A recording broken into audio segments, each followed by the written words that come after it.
dama que lamentablemente tuvo En el año una 2013. fatídica situación con unos asaltantes 2012. y lamentablemente, bueno, pero ya ella superaron toda esa etapa y se ha convertido en una líder Para que en el sepas. ámbito de los discapacitados y especialmente no videntes. Y para mí es un trabajo Una mujer admirable. excepcional. Así y mismo es. Francina Hungría, Francina Hungría, muy buenos días. Muchísimas gracias. Me encanta la energía de ustedes empezando la semana, pero para mí es como que el primer día del año. Sí, pues, mucha gente está de fiesta todavía, hoy día de fiesta, día porque fue el Día de Reyes que pasado mañana, Día de los Santos Reyes, pasó a este lunes como día festivo y ya usted sabe, todavía hay mucha gente que está sin laborar. Así mismo es. Francina Hungría, tú tienes una propuesta para el gobierno, para las autoridades de salud pública con respecto al COVID-19 y los discapacitados. ¿De qué se trata? Fíjate que me parece muy oportuna esta intervención porque casualmente el día de hoy se celebra el Día del Braille, ese sistema de lectoescritura que se inventó, Lectoescritura, sí. así es, hace más de 200 años en Francia y que sirve para la alfabetización y para el acceso a la información de las personas con discapacidad. Sí. Entonces, hablamos de diversidad de formatos, sobre todo en cuanto a información oportuna, información oficial sobre el COVID-19. Es importante que todas las personas tengamos acceso, pero además grupos de alto riesgo a todo lo referente a lo que está sucediendo y en un momento en el que nos encontramos en el segundo pico de la pandemia, en que se está hablando de una cepa más contagiosa, en que nos encontramos en un espacio de mayor restricción. El democratizar el acceso a la información es de suma importancia. Cuando hablamos de diversidad de formatos, hablamos precisamente del braille, hablamos de audiodescripción, de lengua de señas y todo lo que tiene que ver con la parte digital, contemplar que las personas con discapacidad utilizamos dispositivos de apoyos como magnificación, como lector de pantallas. Hay que constatar que las páginas del gobierno tengan lo que son plugins para contrastes de colores, para magnificación. Y, por ejemplo, si vamos a emitir una información oficial, como lo he visto mucho en un live de Instagram, entonces tiene que ser un compromiso del Estado que esa información que se está poniendo en una plataforma que comúnmente no es utilizada por personas con discapacidad, porque es más visual que nada, por personas con discapacidad visual, entonces debe emitirse en algún otro formato. Es un criterio de accesibilidad universal que debe transversalizarse en todos los aspectos de la vida en sociedad para propiciar la participación de todos y todas. Totalmente de acuerdo. Vi, por ejemplo, en el caso que nos ocupa es para las personas no videntes, pero yo vi también que mucha gente no sabe cuando una persona, por ejemplo, es sordomuda y tiene una mascarilla y quiere hablarle. Entonces, vi que están promocionando a través de las redes una mascarilla que tiene una simbolización de eso. Yo imagino lo trabajoso que es para una persona no vidente, para una persona discapacitada, andar con una mascarilla en las calles, sin Bueno, ningún tipo de realmente orientación. lo que tú has dicho es que el poco acceso a la comunicación que tienen las personas con discapacidad auditiva, precisamente leyendo los labios, los que han generado esa habilidad, porque no todos tienen esa habilidad, Sí. y entonces el uso de la mascarilla bloquea. En algún momento se habló del uso de una mascarilla transparente, pero esta se empaña desde el momento en que empiezas a hablar. Sí. Y por supuesto, o sea, para una persona con ceguera no es un problema utilizar la mascarilla. Ahora bien, a mí me ha pasado que la gente te ve caminando por las calles y su instinto es agarrarte. Sí. Y tú no quieres ser descortés, pero estamos en distanciamiento y, Sí. y si encima de eso no sabes si esta persona lleva la mascarilla puesta, se ha vuelto un pánico generalizado, hasta sentir el aliento o la cercanía de alguien porque estamos en una situación difícil y aunque yo no pertenezco a un grupo de alto riesgo, pues convivo con mis padres y es un compromiso de todos cuidarnos a nosotros mismos, pero también a nuestros seres queridos y por eso es que se hace tan difícil el uno sentirse seguro. Casi siempre cualquier situación de riesgo para el ciudadano común tiende a ser un poquito más arriesgado para comunidades vulnerables. Francina, a mí me gustaría saber, tú llevas ya 8 años luego de que te pasó este evento que conmocionó a todo el país, que fuiste operada afuera y finalmente perdiste la visión, pero eso no ha sido impedimento para que tú logres lo que te has propuesto. Te vimos incluso inmersa en la política en el año 2016, si no me equivoco, y has estado muy, muy activa. Para mí todo un ejemplo de superación. Pero me gustaría saber, tú que eres leída, qué sé yo, letrada, ¿cómo te has sentido tú? O sea, si tú sientes que desde el Estado es más una retórica o si realmente llevan a la práctica este tema de, ¿cómo decirlo? De viabilidad. No el tema de invisibilizarlo, sino como de la inclusión es la palabra. O sea, se habla mucho que inclusión, que la primera dama, que la vice, que esto, que aquello, y mucha pose. Pero tú que estás viviendo en carne propia esta situación, ¿realmente tú sientes que hay una acción definida para que realmente haya una visibilización del problema o todo se queda en puro discurso? El problema es la perspectiva con la que se afronta la problemática. Uh-huh. Si nos ponemos a pensar que estamos hablando de una minoría, pero es la minoría más grande del mundo, la minoría más grande del país, la única que no discrimina, o sea, cualquiera puede asumir una discapacidad y yo soy un vivo ejemplo de eso, pero también las personas envejecientes pierden movilidad, pierden capacidad sensorial. Entonces, todavía lo vemos como un problema de un grupito. Pienso que los familiares de las personas con discapacidad, padres, hijos, esposos, tampoco se han empoderado del problema porque la falta de participación, la dependencia, al final no solamente afecta al casi 1.2 millones de personas con discapacidad mal contados, porque eso es según el censo 2010, o sea, yo no estoy ahí en ese conteo, pero también afecta a sus familiares, a las personas que conviven con estas personas. Hablamos de 30, 40% de la población de la República Dominicana que se ve indirecta o directamente afectada por las políticas que se puedan emprender en torno a la productividad y la participación plena de las personas con discapacidad. Entonces, no se ha transversalizado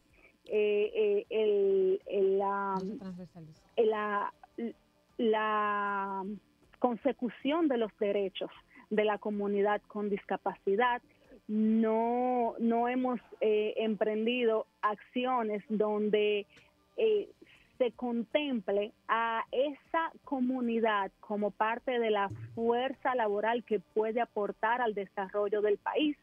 Si lo seguimos viendo como una comunidad dependiente, vamos a seguir siendo objeto de subsidios, de gasto público, que aunque sea muy poca en comparación con otros países, sigue siendo un gasto que se puede utilizar en otras políticas de desarrollo en el país. O sea, hay que aprovechar la fuerza productiva y ahora con todo esto de la tecnología, también nos abre la oportunidad porque la tecnología sí que es democrática. La tecnología se adapta a la condición de cada persona y nos permite trabajar eficientemente como cualquier otro ciudadano en cualquier espacio. Entonces, es un poco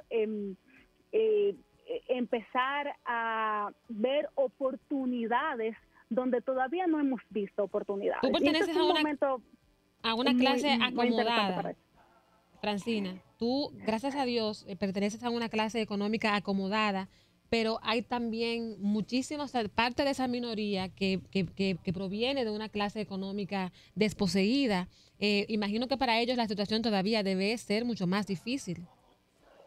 Pues debo decirte, no me considero acomodada porque hay que guayar mucho la yuca para todo. Ahora bien, nunca he tenido necesidad, o sea, no, en mi familia aquí no nos estamos preguntando qué vamos a comer mañana, nunca me ha faltado educación o acceso a la salud, Amén. que son necesidades básicas.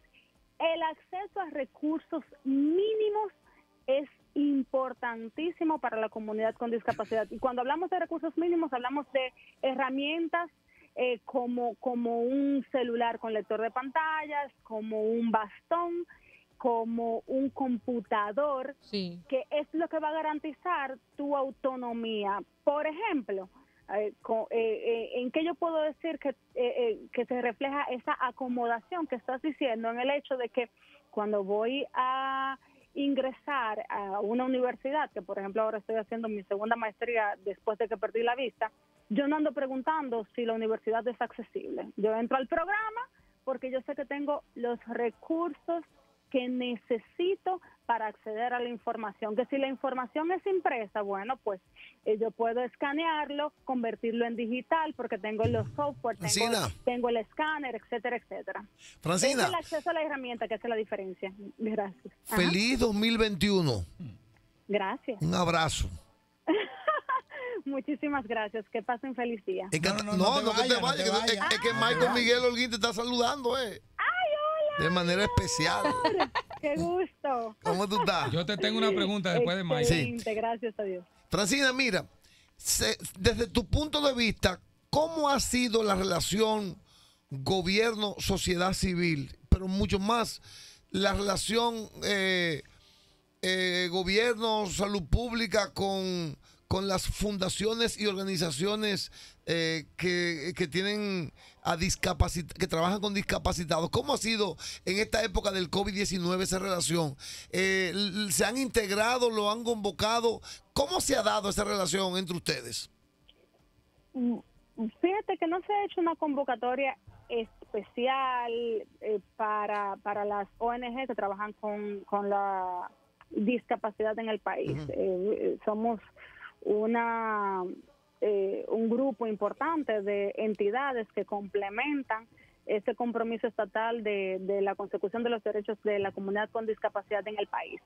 Ahora bien, de manera global, en todo lo que tiene que ver con subsidios a sociedades, entidades de la sociedad civil, sí se permitió hacer un redireccionamiento de fondos de manera tal que pudiéramos ocuparnos de necesidades que vinieron en el contexto de la pandemia, con previa autorización del Consejo Nacional de la Discapacidad.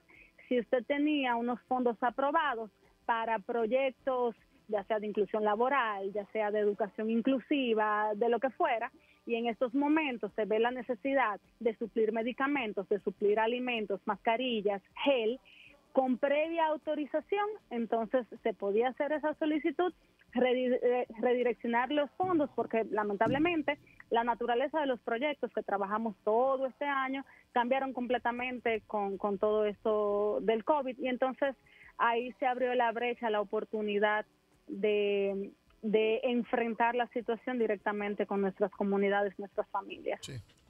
Alguien te manda a preguntar que si tú eres casada. No soy casada. Pero la gente sí es, Francina. No, pero ven acá. ¿Ustedes han visto la foto de Francina en Facebook? Pero bella Bien esta mujer, Facebook. hermosa. Ese pelo, mi amor, Yo me bien acuerdo que cuidado. hace como 10 o 12 años yo vi una foto en Facebook de ella, en jean. Pero más que su belleza física, es su corazón. Su corazón. Y su preparación. Su entereza, preparación. Mire cómo esa señora habla.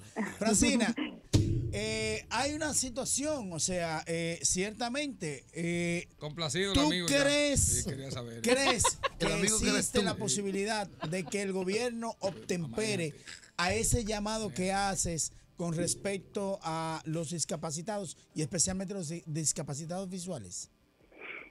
A mí me gustaría que lo veamos como políticas de desarrollo. A mí me gustaría que dejemos de pensar que estamos con ciertas políticas impactando un grupito, porque la realidad es que cuando brindamos acceso a ese 12.3% de la población, se genera un bienestar generalizado y se impactan otras políticas de desarrollo del país.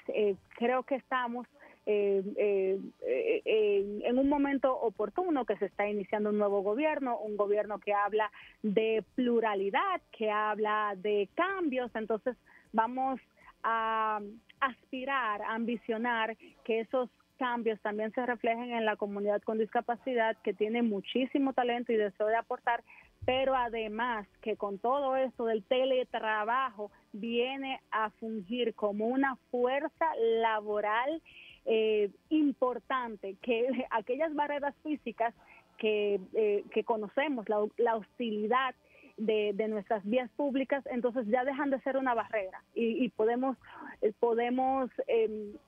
aprovechar estas personas que desde sus casas pueden aportar. Entonces,